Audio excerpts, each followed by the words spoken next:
ಕಲಬುರಗಿಯಲ್ಲಿ ಕೆಕೆಆರ್ಡಿಬಿ ಅಧ್ಯಕ್ಷ ಡಾಕ್ಟರ್ ಅಜಯ್ ಸಿಂಗ್ ಹೇಳಿಕೆಯನ್ನು ಕೊಟ್ಟಿದ್ದಾರೆ. ರಾಹುಲ್ ಗಾಂಧಿ ಲೋಕಸಭೆಯ ವಿಪಕ್ಷ ನಾಯಕ ಸ್ಥಾನವನ್ನು ಅಲಂಕರಿಸಬೇಕು. ರಾಹುಲ್ ಗಾಂಧಿ ಅವರು ದೇಶದಾದ್ಯಂತ ಸಂಚರಿಸಿ ಜನರ ನಾಡಿ ಮಿಡಿತ ಸಮಸ್ಯೆಯನ್ನು ಅರಿತುಕೊಂಡಿದ್ದಾರೆ. ರಾಹುಲ್ ಗಾಂಧಿ ಹಾಗೂ ಮಲ್ಲಿಕಾರ್ಜುನ್ ಖರ್ಗೆ ನಾಯಕತ್ವದಲ್ಲಿ ಐಎನ್ಡಿಎ ಒಕ್ಕೂಟಕ್ಕೆ ಉತ್ತಮ ಜನ ಬೆಂಬಲ ಸಿಕ್ಕಿದೆ. ಹಾಗಾಗಿ ರಾಹುಲ್ ಗಾಂಧಿ ಅವರ ವಿರೋಧ ಪಕ್ಷದ ನಾಯಕನ ಸ್ಥಾನ ಅಲಂಕರಿಸಬೇಕು.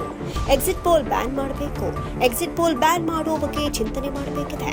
ಫಲಿತಾಂಶ 2-3 ದಿನದಲ್ಲಿ ಬಂದೇ ಬರುತ್ತೆ. ಹೀಗಾಗಿ ಎಕ್ಸಿಟ್ ಪೋಲ್ ಯಾಕೆ ಬೇಕು? ಇದರಿಂದ ಜನತೆಗೆ ಏನು ಉಪಯೋಗ ಇದೆ? ಎಕ್ಸಿಟ್ ಪೋಲ್ ನಂಬಿ ಜನ ಶೇರ್ ಮಾರುಕಟ್ಟೆಯಲ್ಲಿ ಹಣ ಹಾಕ್ತಾರೆ. ಇದರಿಂದ ಜನತೆಗೆ ಬಹುದೊಡ್ಡ ನಷ್ಟವಾಗಿದೆ. ಇದಕ್ಕೆ ಯಾರು ಹೊಣೆ? ಹಾಗಾಗಿ ಮುಂದಿನ ದಿನಗಳಲ್ಲಿ ಎಕ್ಸಿಟ್ ಪೋಲ್ ಬ್ಯಾನ್ ಮಾಡೋದೇ ಒಳಿತು. ನೀಟ್ ಪರೀಕ್ಷೆಯಲ್ಲಿ ಬಹುದೊಡ್ಡ ಅಕ್ರಮವಾಗಿದೆ. ಗ್ರೇಸ್ ಮಾರ್ಕ್ಸ್ ಅಂತ ಈಗ ಕತೆ ಹೇಳ್ತಿದ್ದಾರೆ. ಈ ಬಹುದೊಡ್ಡ ಹಗರಣದ ಬಗ್ಗೆ ತನಿಖೆಯಾಗಬೇಕು. ನೀಟ್ ಬೇಕಾ ಎನ್ನುವ ಬಗ್ಗೆ ನಾವು ಚಿಂತನೆ ಮಾಡ್ತಿದ್ದೇವೆ.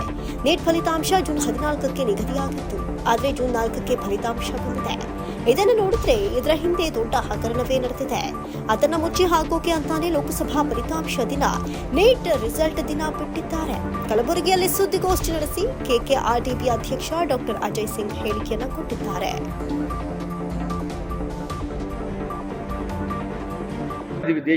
ದೇಶಾದ್ಯಂತ ಇರ್ತಕ್ಕಂಥ ಒಂದು ಎಕ್ಸಿಟ್ ಪೋಲ್ಸ್ ಎಲ್ಲ ತಾವೆಲ್ಲರೂ ನೋಡಿದ್ವಿ. ಎಕ್ಸಿಟ್ ಪೋಲ್ಸು ಆಗಿದ್ದು ಅದು ಯಾವೊಂದು ಕಾರಣಕ್ಕಾಯಿತು, ಏನಾಯಿತು, ಬಹುಶಃ ಯಾವುದಾದ್ರೆ ಒಂದು ಚಾನೆಲ್ ಬಿಟ್ಟರೆ ಎಲ್ಲರೂ ಒಂದೇ ಕಡೆ ಹೇಳ್ಬಿಟ್ರದು. ಅದು ಏನು ಕಾರಣ ಇದೆ ಅಂತ ತನಿಖೆ ಆಗಬೇಕು ಅಂತ ನಮ್ಮ ರಾಹುಲ್ ಗಾಂಧಿ ಅವರು ಒಂದು ಪತ್ರಿಕಾಗೋಷ್ಠಿ ಮಾಡಿ ಸುಮಾರು ಒಂದು 30 ಲಕ್ಷ ಕೋಟಿ ರೂಪಾಯಿ ಕೇವಲ 1-2 ದಿವಸದಲ್ಲೇ. ಇದು ಯಾರ್ದು ಹಣ? ಇದು ಬಡವರ ಹಣ, ಜನಸಾಮಾನ್ಯರ ಹಣ. ತಾವು ನೋಡಿದ್ರೆ ಒಂದು ದಿವಸದಲ್ಲಿ ಈ ಥರ ಏನಾಗ್ಬಿಡ್ತಾರೆ, ಜನಸಾಮಾನ್ಯರು ಟಿ ವಿಯಲ್ಲಿ ಬರ್ತಿದ್ದು ನಿಜಾನೇ ಅನ್ಕೊಳ್ತಾರೆ. ಆ ಒಂದು ಭರವಸೆ ಮೇಲೆ, ಆ ಒಂದು ವಿಶ್ವಾಸ ಮೇಲೆ ಈ ಒಂದು ಜನಸಾಮಾನ್ಯರು ಒಂದು 1 ಲಕ್ಷ ಆಗಲಿ, 50,000 ಆಗಲಿ, 7 ಲಕ್ಷ ಆಗಲಿ ಏನಾದರೂ ಶೇರ್ ಮಾರ್ಕೆಟಲ್ಲಿ ಹಾಕಿ ಕಳ್ಕೊಂಡಿದ್ದು ಯಾರಿಗೆ ಅನುಕೂಲ ಆಗ್ತದೆ? ಹಾಕಿರಲಾಗೋದು ಅದಾನಿ ಅಂಬಾನಿ ಅವ್ರಿಗೆ ಅನುಕೂಲ ಆಗ್ತದೆ. ಇದು 30 ಲಕ್ಷ ಕೋಟಿ ಒಂದೆರಡು ದಿವಸದಲ್ಲಿ ಏರ್ಪೇರ್ ಆಗಬೇಕಂದ್ರೆ ಇದ್ರ ಬಗ್ಗೆ ನಾವು ವಿಚಾರ ಮಾಡಬೇಕಾಗ್ತದೆ. ಮುಂದೆ ಬರ್ತಕ್ಕಂಥ ದಿನಗಳಲ್ಲಿ ಏನು ಎಕ್ಸಿಟ್ ಪೋಲ್ಸ್ ಏನು ಎರಡು ದಿವಸದಲ್ಲಿ ಹೆಂಗೂ ಫಲಿತಾಂಶ ಗೊತ್ತಾಗ್ಬಿಡ್ತದೆ. ಏನು ಬ್ಯಾನ್ ಮಾಡಬೇಕಾ, ಏನು ಮಾಡಬೇಕು, ಜನರಿಗೆ ಏನು ಅನುಕೂಲ ಆಗಬೇಕು ಅಂತ ಕೂಡ ನಾವು ವಿಚಾರ ಮಾಡ್ತಕ್ಕಂಥ ಒಂದು ಅತಿ ಅವಶ್ಯಕತೆ ಇದೆ. ಅದೇ ಬ್ಯಾನ್ ಮಾಡಬೇಕಂತ ಇದು ಆಗಬೇಕಾಗಿದೆ. ಏನು ಕಾರಣ ಇದೆ? ಶೇರ್ ಮಾರ್ಕೆಟಲ್ಲಿ ಇಷ್ಟೊಂದು 30 ಲಕ್ಷ 40 ಲಕ್ಷ ಕೋಟಿ ಏರ್ಪೇರು ಆಗಿ ಕೆಲವು ಎಲ್ಲ ಒಂದು ಉದ್ಯೋಗಪತಿಗಳಿಗೆ ಇದು ಅನುಕೂಲ ಆಗ್ತಾ ಇದೆ, ಜನಸಾಮಾನ್ಯರಿಗೆ ಅನಾನುಕೂಲ ಆಗ್ತಾ ಇದೆ. ಅಂದರೆ ಇದು ಎಕ್ಸಿಟ್ ಪೋಲ್ಸ್ ನಮ್ಗೆ ಬೇಕಾ ಅಂತ ನಾವು ವಿಚಾರ ಮಾಡಬೇಕಾಗ್ತದೆ. ಹೆಂಗೂ ಫಲಿತಾಂಶ 2 ದಿವಸ ನಂತರ ಬಂದೇ ಬರ್ತದೆ. ಆ ಒಂದು ಜನ ಅವಲಂಬಿತ ಆಗಿ ಅದರ ಬಗ್ಗೆ ಶೇರ್ ಮಾರ್ಕೆಟಲ್ಲಾಗಲಿ ಬೇರೆ ಬೇರೆ ವಹಿವಾಟ ಮಾಡ್ತಾ ಇದ್ದಾರೆ. ಅಂದರೆ ನಮ್ಮ ದೇಶದಲ್ಲಿ ಇರ್ತಕ್ಕಂಥ ಜನಸಾಮಾನ್ಯರಿಗೆ ಯಾವ ಕಾರಣಕ್ಕೂ ಅನಾನುಕೂಲ ಆಗಕೂಡ್ದು. ಅಮಿತ್ ಶಾ ಈ ಬಾರಿ ನಮ್ಮ ಒಂದು ಅಭಿವೃದ್ಧಿಯ ಒಂದು ಪರ್ವ ಆಗಲಿದೆ. ಒಂದು ಅಭಿವೃದ್ಧಿ ಮುಂದೆ ಬರ್ತಕ್ಕಂಥ ದಿನಗಳಲ್ಲಿ ಈ ಒಂದು ಭಾಗದಲ್ಲಿ ತಾವು ಏನೇನು ನೋಡ್ತಾ ಇದ್ದೀರಿ, 5,000 ಕೋಟಿ ಅಂದರೆ ಭಾಳಷ್ಟು ಒಂದು ಅನುದಾನ. ನಾವು ಕೂಡ ಹೆಚ್ಚಿನ ಒಂದು ಒತ್ತಡ ಹಾಕಿ ನಮ್ಮ ಈ ಒಂದು ಭಾಗಕ್ಕೆ ಬರ್ತಕ್ಕಂಥ ಒಂದು ಅನುದಾನವನ್ನು ಹೊರತು ಈ ಒಂದು ಅನುದಾನ ಬರಬೇಕು ಅಂತ ನಾವು ಈ ಒಂದು ಭಾಗದ ಎಲ್ಲ ಮಂತ್ರಿಗಳು ಮತ್ತು ಶಾಸಕರು ನಾವು ಮಾತಾಡಿದ್ದೀವಿ. ಆಗಲೇಬೇಕು. ಮತ್ತು ನಾವು 5 ಸೀಟ್ ಕೊಟ್ಟಿದ್ದೀವಿ ಅಂದರೆ ಇನ್ನೂ ಹೆಚ್ಚಿನ ಒಂದು ನಿರೀಕ್ಷೆಯು ಕೂಡ ನಾವು ಅವ್ರ ಮುಂದೆ ನಾವು ಇಡ್ತೀವಂತ ತಮ್ಮೆಲ್ಲರಿಗೂ ಹೇಳಲು ಇಷ್ಟಪಡ್ತೇನೆ.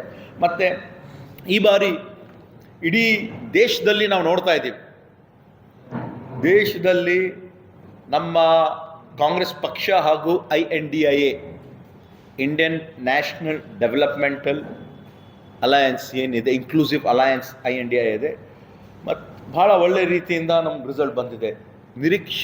ನಮ್ದೇನು ನಿರೀಕ್ಷೆ ಇತ್ತು, ಯಾವ ಕಾರಣಕ್ಕೂ ನಮ್ಮ ರಾಹುಲ್ ಗಾಂಧಿ ಅವ್ರು ಹೇಳಿದರು 295 ಬರ್ತದಂತ. 295 ಅಂತ ಬಂದರೆ ಜನ ವಿಚಾರ ಮಾಡ್ತಾಯಿದ್ರು, ಏನಪ್ಪ 295 ಹೇಳ್ತಾ ಇದ್ದಾರೆ. ಆದರೆ ಭಾಳ ಹತ್ತಿರ ಬಂದಿದ್ದೀವಿ ನಾವು. ಕೇವಲ ತಾವು voting percentage NDA voting percentage ಮತ್ತು INDA ವೋಟಿಂಗ್ ಪರ್ಸೆಂಟೇಜ್ ತಾವು ನೋಡಿದ್ರೆ ಈ ಬಾರಿ NDA ವೋಟಿಂಗ್ ಪರ್ಸೆಂಟೇಜ್ 43 ಇದೆ ಜನ ಹಾಕಿದ್ದು. INDA ಅವ್ರಿಗೆ ಬಂದಿರುವ ವೋಟಿಂಗ್ ಪರ್ಸೆಂಟೇಜ್ 41 ಇದೆ. ಕೇವಲ 2% ಬಹುಶಃ ಈ ಒಂದು 2% ಒಂದು 20 ಸೀಟ್ ಹೆಚ್ಚು ಕಡಿಮೆ ಆಗಿ ಅವ್ರು ಬಂದಿದ್ದು ನಮ್ಮ ಬಂದ್ಬಿಟ್ಟು ಸರ್ಕಾರ ನಮ್ಮದೇ ಆಗ್ಬಿಡ್ತಿತ್ತು. ನಾವು ಯಾವೊಂದು ರೀತಿಯಿಂದ ಹೇಳಿದ್ದೀವಿ, ನಿರೀಕ್ಷೆ ಮಾಡಿದ್ದೀವಿ, ಜನರಿಗೆ ಕೊಟ್ಟಿರುವಂತಹ ಒಂದು ವಿಚಾರಗಳು ನಾವೇನು ಹೇಳಿದ್ದು ಮುಂದಿಟ್ಟಿದ್ದು ಜನ ಒಪ್ಕೊಂಡಿದ್ದಾರೆ. People have accepted the INDIA alliance Congress ಅವ್ರಿಗೆ. ಮತ್ತು ಹಿಂದೆ ಇರ್ತಕ್ಕಂಥ NDA ಅವ್ರದ್ದು ವೋಟಿಂಗ್ ಪರ್ಸೆಂಟೇಜ್ 2019ನಲ್ಲಿ 45% ಇತ್ತು. ಅದು ಕೆಳಗೆ ಬಂದಿದೆ, 45ಇಂದ 43 ಆಗಿದೆ. ಆದರೆ ನಮ್ಮದು INDA ಹಿಂದೆ ಇರ್ತಕ್ಕಂಥ UPA ಪರ್ಸೆಂಟೇಜ್ 27 ಇತ್ತು. 27% ಇನ್ಕ್ರೀಸ್ ಆಗಿ ಆಲ್ಮೋಸ್ಟ್ 50% ಇನ್ಕ್ರೀಸ್ ಆಗಿದೆ. 27ಇಂದ 41 ಆಗಿದೆ. ಇದೆಲ್ಲ ನಾವು ಅರ್ಥ ಮಾಡ್ಕೊಳ್ಬೇಕು. ಮತ್ತು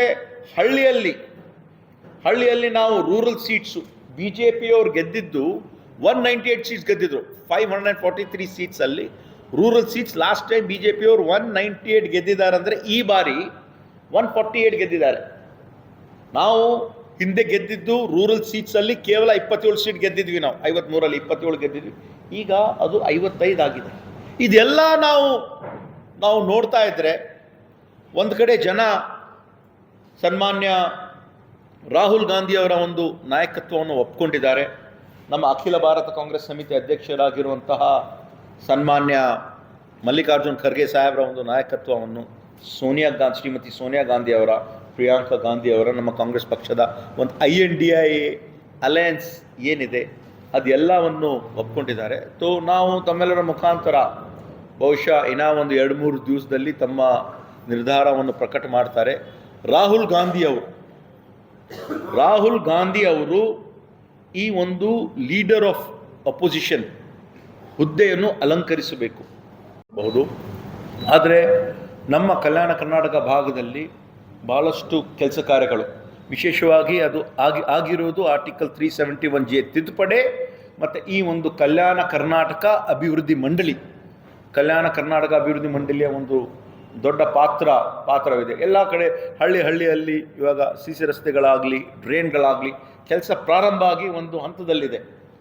ಜನನೂ ಕೂಡ ನೋಡ್ತಾ ಇದ್ದಾರೆ, ಈ ಹೊಸ ಸರ್ಕಾರ ಬಂದಿದೆ, ಕೆಲಸ ಕಾರ್ಯಗಳು ಕೂಡ ಆಗ್ತಾ ಇದೆ. ಅಂದರೆ ಅದು ವಿಶೇಷವಾಗಿ ಈ ಒಂದು ಆರ್ಟಿಕಲ್ 371J ತಿದ್ದುಪಡಿ ಆಗಿದೆ ಅಂದರೆ ಸನ್ಮಾನ್ಯ ಮಲ್ಲಿಕಾರ್ಜುನ್ ಖರ್ಗೆ ಸಾಹೇಬರಿಗೆ, ದಿವಂಗತ ಧರ್ಮಸಿಂಗ್ ಸಾಹೇಬರಿಗೆ, ಮತ್ತು ಇದು ಸರಿಯಾಗಿ ರೀತಿಯಿಂದ ಅನುಷ್ಠಾನ ಆಗಿರೋದು ನಮ್ಮ ಮಾನ್ಯ ಮುಖ್ಯಮಂತ್ರಿಗಳಾಗಿರುವಂಥ ಸನ್ಮಾನ್ಯ ಸಿದ್ದರಾಮಯ್ಯ ಅವರು, ಉಪಮುಖ್ಯಮಂತ್ರಿಗಳಿಗೂ ಎಲ್ಲರಿಗೂ ಕೂಡ ನಾನು ಧನ್ಯವಾದಗಳನ್ನು ಹೇಳಲು ಇಷ್ಟಪಡುತ್ತೇನೆ. ಮತ್ತು ಅದರ ಜೊತೆಯಾಗಿ ನಾವು ಈ ಒಂದು ಎಲ್ಲ ಗ್ಯಾರಂಟಿ ಯೋಜನೆಗಳು, ನಾವು ಕೊಟ್ಟಿರುವಂತಹ ಗ್ಯಾರಂಟಿ ಯೋಜನೆಗಳು ಭಾಳಷ್ಟು ಕಡೆ ನಾವು ಪತ್ರಿಕಾ ಮಾಧ್ಯಮದಲ್ಲಿ ಎಲ್ಲ ಕಡೆ ನಾವು ನೋಡಿದ್ದೀವಿ.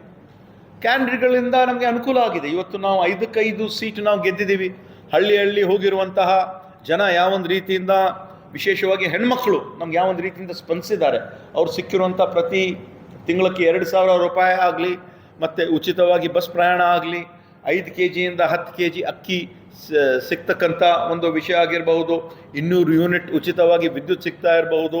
ಮತ್ತು ಯುವಕರಿಗೆ ನಾವು ಏನು ಪ್ರಾರಂಭ ಮಾಡಿದ್ವಿ, ಸುಮಾರು 5,29,000 ಯುವಕರು ಏನು ನೋಂದಣಿ ಮಾಡ್ಕೊಂಡಿದ್ದಾರೆ. ಒಂದು ಯುವ ನಿಧಿ ಅಂತ ಕಾರ್ಯಕ್ರಮ ಆಗಿರಬಹುದು.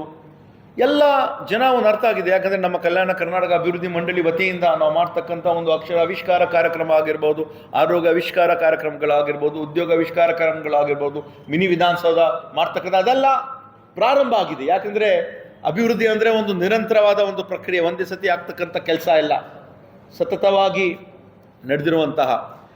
ಈಗ ನಾವು ಎಲ್ಲ ಒಂದು ರೀತಿಯಿಂದ ನಾವು ನೋಡಿದ್ರೆ ಈ ಒಂದು 5 ಸೀಟ್ ನಾವು ಕಲ್ಯಾಣ ಕರ್ನಾಟಕ ಭಾಗದಲ್ಲಿ ನಾವು ನೋಡಿದ್ರೆ ಅದರ ಒಂದು ದೊಡ್ಡ ಪಾತ್ರ ಆರ್ಟಿಕಲ್ 371J ಇದೆ, KKRDB ಬೋರ್ಡ್ ಇದೆ. ಮತ್ತು ಅದರ ಜೊತೆಯಾಗಿ ನಮ್ಮ ಈ ಒಂದು ಯೋಜನೆಗಳು ನಾವು ಏನು ಅನುಷ್ಠಾನಕ್ಕೆ ಸರಿಯಾಗಿ ರೀತಿಯಿಂದ ಜನರಿಗೆ ಮುಟ್ಟಿಸ್ತಕ್ಕಂಥ ಸುಮಾರು 32,000 ಕೋಟಿ ಕಳೆದ ಒಂದು 9 ತಿಂಗಳಲ್ಲಿ ಏನು ಜನರಿಗೆ ಮುಟ್ಟಿಸ್ತಕ್ಕಂಥ ಒಂದು ಕೆಲಸ ಪ್ರಯತ್ನ ನಾವು ಮಾಡಿದ್ದೀವಿ.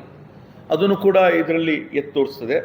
ಮತ್ತು ವಿಶೇಷವಾಗಿ ಮಾನ್ಯ ಮುಖ್ಯಮಂತ್ರಿಯವರು ಕೂಡ ಭಾಳ ವಿಶೇಷ ಕಾಳಜಿಯನ್ನು ವಹಿಸಿ ನಾಡಿದ್ದು 14ನೇ ತಾರೀಕು ಬೆಳಗ್ಗೆ 9 ಗಂಟೆಗೆ ಗೃಹ ಕಚೇರಿ ಕೃಷ್ಣಾದಲ್ಲಿ ಈ ಒಂದು ಭಾಗದ ಎಲ್ಲ ಸಚಿವರಿಗೆ ಹಾಗೂ ಇಲ್ಲಿರ್ತಕ್ಕಂಥ ಎಲ್ಲ ನಮ್ಮ ಬೋರ್ಡಲ್ಲಿ ಇರ್ತಕ್ಕಂಥ ನಮ್ಮ ಕಾರ್ಯದರ್ಶಿಗಳು, ಪ್ಲ್ಯಾನಿಂಗ್ ಕಾರ್ಯದರ್ಶಿಗಳು ಅವ್ರಿಗೆಲ್ಲರೂ ಕರೆಸಿ ಒಂದು ರಿವ್ಯೂ ಮೀಟಿಂಗ್ ಮಾಡ್ತಾ ಇದ್ದಾರೆ. ಅವರು ಭಾಳ ಸಂತೋಷದಲ್ಲಿದ್ದಾರೆ. ಹಿಂದಿನ ವರ್ಷ ಬೇರೆ ಬೇರೆ ಕಾರಣಗಳಿಂದ, ಯಾಕಂದರೆ ನಮಗೆ ಜಾಸ್ತಿ ಸಮಯ ಸಿಕ್ಕಿರಲಿಲ್ಲ, ಬರೀ 3,000 ಕೋಟಿ ಬಂದಿದೆ. ಈ ಬಾರಿ ಯಾವ ಕಾರಣಕ್ಕೂ ನಮ್ಮ ಕಲ್ಯಾಣ ಕರ್ನಾಟಕ ಈ ಒಂದು ಅಭಿವೃದ್ಧಿಗಾಗಿ ಅಭಿವೃದ್ಧಿ ಮಂಡಳಿಗೆ 5,000 ನಮ್ಮ ಸರ್ಕಾರ ಕಡೆಯಿಂದ ಯಾವೊಂದು ರೀತಿಯಿಂದ ನಾವು ಹೇಳಿದ್ದೀವಿ. ಅದಕ್ಕೆ ಒಂದು ರಿವ್ಯೂ ಮೀಟಿಂಗ್ ನಾಡಿದ್ದು ಮಾನ್ಯ ಮುಖ್ಯಮಂತ್ರಿ ಅವರು ಕರೆದಿದ್ದಾರೆ. ಮಾರ್ಕೆಟಲ್ಲಿ ದುಡ್ಡು ಹಾಕ್ರಿ ಅಂತ ಹೇಳ್ತಾರೆ ಅಂದರೆ ಜನ ಏನು ತಿಳ್ಕೊಳ್ಬೇಕು? ಓಪನ್ ಆಗಿ ಸ್ಪೀಚಲ್ಲಿ ನೀವು ಶೇರ್ ಖರೀದಿ ಅಂತ ಹೇಳ್ತಾರೆ, ಖರೀದಿ ಮಾಡಿದ್ದಾರೆ. ಮತ್ತು ಜನ ಇವಾಗ 30 ಲಕ್ಷ 40 ಲಕ್ಷ ಕೋಟಿ ಹೋಗ್ಬಿಟ್ಟಿದ್ರೆ ಅಮಿತ್ ಶಾ ಬಂದು ದುಡ್ಡು ಕೊಡ್ತಾರಾ? ಅದೆಲ್ಲ ನಾವು ಅರ್ಥ ಮಾಡ್ಕೊಳ್ಬೇಕಾಗ್ತದೆ. ಮತ್ತು ಈ ಒಂದು ನೀಟ್ ಎಕ್ಸಾಮು ಕೂಡ ತಾವು ನೋಡಿದ್ದೀರಿ. ನೀಟ್ ಎಕ್ಸಾಮ್ಸು ಸುಮಾರು 24 ಲಕ್ಷ ನಮ್ಮ ವಿದ್ಯಾರ್ಥಿನಿಯರು ನೀಟ್ ಎಕ್ಸಾಮನ್ನು ಬರೆದಿದ್ದಾರೆ. ನಮ್ಮ ಮಕ್ಕಳು, ನಿಮ್ಮೆಲ್ಲರ ಮಕ್ಕಳಾಗಲಿ ಮೊಮ್ಮಕ್ಕಳಾಗಲಿ ಎಲ್ಲರೂ ಕೂಡ ಈ ಒಂದು ನೀಟ್ ಎಕ್ಸಾಮ್ ಮೇಲೆ ಅವಲಂಬಿತರಾಗಿರ್ತಾರೆ. ಹಗಲು ಇರುಳು ಶ್ರಮ ಪಡ್ತಾರೆ, ಓದ್ತಾರೆ, ಎಕ್ಸಾಮ್ ಬರೀತಾರೆ. ಈಗ ತಾವು ರಿಸಲ್ಟ್ ನೋಡಿದ್ದೀರಿ.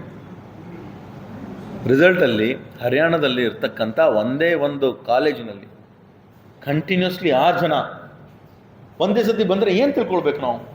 720 ಔಟ್ ಆಫ್ 720 ಅವರು ತೊಗೊಬಿಟ್ರೆ ಬ್ಯಾಕ್ ಟು ಬ್ಯಾಕ್ ಇದು ಸಾಧ್ಯನಾ? ನಾವು ಅರ್ಥ ಮಾಡ್ಕೊಳ್ಬೇಕಾಗ್ತದೆ. ಟೆಕ್ನಿಕಲಿ ಪಾಸಿಬಲ್ ಆಗಿರ್ಬೋದು, 6 ಜನ ಇಲ್ಲಿ ಕೂತಿದ್ದವರು ಪಾಸ್ ಆಗ್ತಾರಂತ. ಆದರೆ ಪ್ರಾಕ್ಟಿಕಲಿ ನಾವು ನೋಡಿದ್ರೆ ಇದು ಸಾಧ್ಯನಾ? Is it possible? ಅದರ ಜೊತೆಯಾಗಿ ಎಲ್ಲರೂ ಕೂಡ, ಯಾಕಂದರೆ ಇದು ನೀಟ್ ಕರೆಕ್ಟ್ ಆನ್ಸರ್ ನಾವು ಬರೆದ್ರೆ 4 ಅಂಕ ಸಿಗ್ತದೆ, ನೆಗೆಟಿವ್ ಮಾರ್ಕಿಂಗ್ ಇದೆ. ಏನಾದರೂ ರಾಂಗ್ ಆನ್ಸರ್ ಬರೆದ್ರೆ -1 ಆಗ್ತದೆ, 5 ಹೋಗಬೇಕು. ಸೊ ಯಾರಿಗಾದರೆ ಸಿಗಬೇಕಂದ್ರೆ 720ಇಂದ 1 ತಪ್ಪು ಮಾಡಿದ್ರು 715 ಆಗ್ತದೆ. ಒಪ್ಕೊಳ್ತೀರಾ? 715 ಆಗ್ತದೆ. 718 719 ಹೆಂಗೆ ಬರ್ಬೋದು? ಅದಕ್ಕೆ ಅವರು ನಾವು ಗ್ರೇಸ್ ಮಾರ್ಕ್ಸ್ ಕೊಟ್ಟಿದ್ದೀವಿ, ಮುಚ್ಕೊಳ್ಳೋಕ್ಕೆ ಪತ್ರಿಕೆ ಸೋರಿಕೆ ಆಗಿಲ್ಲ ಅಂತ ಅದೆಲ್ಲ ಕತೆ ಹೇಳ್ತಾರೆ. ಇದೂ ನಾವೆಲ್ಲ ಕಡೆ ನಾವು ಹೇಳಿದ್ವಿ ಮರುಪರೀಕ್ಷೆ ಆಗಬೇಕು. ಒಂದೇ ಕಡೆ ಸುಮಾರು 67 ಜನ ಏನು ಫಸ್ಟ್ ರ್ಯಾಂಕ್ ಅಂತ ತೊಗೊಂಡಿದ್ದಾರೆ. ಬಹುಶಃ ಎಲ್ಲರೂ ಸೇರಿ ಏಮ್ಸಲ್ಲೇ ಅಪ್ಲೈ ಮಾಡಿದ್ದಾರೆ. ಇದ್ದಿದ್ದೆ 40 ಸೀಟು. ಯಾವ ಆಧಾರದ ಮೇಲೆ 67ರಲ್ಲಿ ಫಸ್ಟ್ ರ್ಯಾಂಕ್ ಬಂದಿದ್ದವ್ರು 40ಕ್ಕೆ ಕೊಡೋಕ್ಕಾಗ್ತದೆ? ಇದೂ ಒಂದು ಬಹಳ ದೊಡ್ಡ ಹಗರಣ. ನಾವು ಈ ಒಂದು ರೀತಿಯಿಂದ ನಾವೆಲ್ಲ ರೀತಿಯಿಂದ ನಾವು ತಿಳ್ಕೊಳ್ಬೇಕಾಗ್ತದೆ. ಮರುಪರೀಕ್ಷೆ ಆಗಬೇಕಲ್ಲ. ಇವಾಗ 720 to 720 ಎಲ್ಲ ಅವರು ತೊಗೊಂಡಿದ್ದಾರೆ ಅಂದರೆ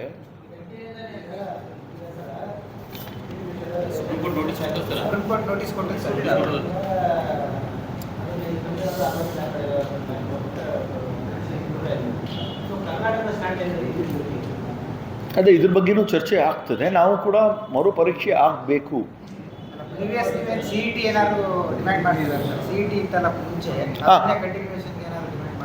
ನೋಡೋಣ, ಇದ್ರ ಬಗ್ಗೆ ನಾವು ಆ್ಯಕ್ಚುಲಿ ಸರಿಯಾದ ರೀತಿಯಿಂದ ಚರ್ಚೆ ಮಾಡಿ ಜನರಿಗೆ ಏನು ಅನುಕೂಲ ಆಗ್ತದೆ ಆ ಒಂದು ರೀತಿಯಿಂದ ನಾವು ಮಾಡ್ತೀವಿ.